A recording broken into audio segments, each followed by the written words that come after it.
Youngsters जो नहीं पढ़ रहे हैं, जिनके बारे में हमें बड़ी चिंता है, आप उस पर क्या कहेंगे? मुझे तो कई बार लगता है कि बहुत लोग पढ़ रहे हैं, हमें गलत फहमी है कि नहीं पढ़ रहे हैं। बिल्कुल बिल्कुल, आपसे भी सवाल है। हाँ, मैं क्योंकि लिखने के कई माध्यमों से जुड़ा हूँ, जी। शायद इसका जवाब उस सवाल से भी आपके जुड़ेगा जहाँ हम पैसे की बात कर रहे थे, लिखने से पैसे की जुड़े बात कर जी रहे जी थे। जी। क्योंकि एक तो मैं हमेशा मानता हूँ कि भारत श्रवण परंपरा का देश है। किताबें छपना सेरामपुर में अंग्रेजों के ज़माने में शुरू हुआ, जब पहली बार भारत में बाइबल छपी। उससे पहले सब कुछ हमारे यहाँ बोल के एक पीढ़ी से दूसरी पीढ़ी तक जाता था। जी। तो मैं ये बात मानता हूँ कि लिखे को ये सिर्फ ये मत मानिए कि जो किताब की शक्ल में आ गया वो लिखा हुआ है, कि जो किताब की शक्ल में आ गया वो लिटरेचर है। किताब की शक्ल में लिखकर ही आपको आजीविका कमानी है। लिखना किसी भी शक्ल में हो सकता है, तो आपकी आजीविका हो सकता है। आप रेडियो के लिए लिखें, आप ऑडियो स्टोरीज लिखें, आप सिनेमा के लिए लिखें, लिखना लिखना है। और आप लिटरेरी सेंस होना चाहिए उसमें, ये अलग बात है। दूसरी बात, जब यूथ की बात आती है तो भी वो इससे जुड़ती है कि हमारा यूथ आजकल, मेरी बहुत दृढ़ धारणा है कि लिखा हुआ पढ़ता कम है, सुनता ज्यादा है। हाँ। ऑडियो बुक्स पढ़ी जा रही तो हैं, बहुत ईमानदारी से इतनी ऑडियो बुक्स पढ़ी जा रही हैं, सुनी जा रही हैं बहुत सारे कि पूरे प्लेटफॉर्म्स मॉर्निंग वॉक के घंटे सवा घंटे आप पूरी किताब सुन जाते कई दिन, 10 दिन में, 5 दिन में सुन लेते हो। तो आप ये मान के चलिए कि युवा बात, सवाल तो ज्ञान और सूचना का मिश्रण ही तो है किताब। और ज्ञान और सूचना किसी भी माध्यम में उनको लिखा हुआ अगर ऑडियो फॉर्म में मिल गया, पूरी किताब का पाठ मिल गया, तो हमें क्यों जिद है कि वो किताब की शक्ल में ही हो। जिस पीढ़ी को किताब से मोहब्बत है, हम किताब को सिरहाने रखना चाहते हैं, हम किताब की खुशबू के साथ पढ़ना चाहते हैं, बुकमार्क के साथ मोहब्बत करते हैं। हमारी पीढ़ी उस पीढ़ी की है के लोग हैं हम लोग, तो हमें वो रहने दीजिए। नई पीढ़ी अगर उससे नया फॉर्म लेना चाहती है तो उसे लेने दीजिए।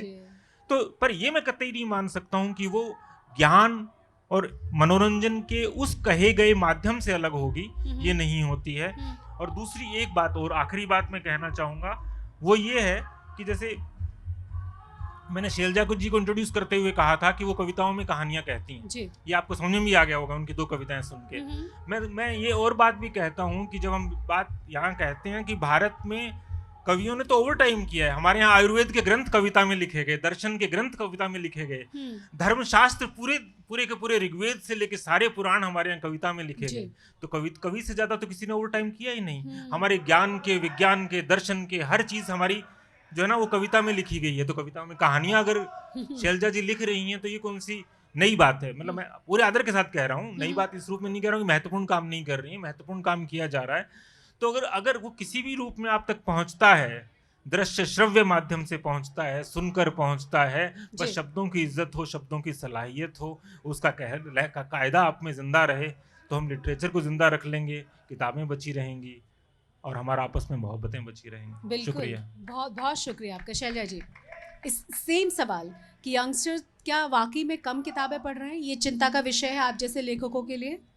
नहीं, किताबें पढ़ी जा रही हैं, अच्छे से पढ़ रहे हैं। उन्हें जो फील्ड, जिन जगहों पर उन्हें जाना है, उस चीज़ के बारे में वो हमारे तुलना में समय से पहले वो जानकारियाँ इकट्ठी कर रहे हैं। उन्हें बहुत क्लियर है वो कि उनको तो ये बहुत ज़रूरी है क्लियर होना।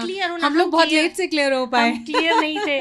वो एक शेर है, इस शेर याद आ गया, कोई स्कूल की घंटी बजा दो, ये बच्चे मुस्कुराना चाहते हैं। हाँ। तो एक्चुअली वो स्कूल वाले टाइम के बाद वाला जो टाइम होता है ना, वो हमें मिला नहीं। हाँ। पर वो बच्चे स्कूल कॉलेज के बाद वाला अपना टाइम ले रहे हैं। हाँ। और अपनी बात और अपने सपने और उनके अचीवमेंट वो उसकी तरफ बिल्कुल चल पड़े हैं। बहुत खूबसूरत बात है, बहुत खूबसूरत बात है।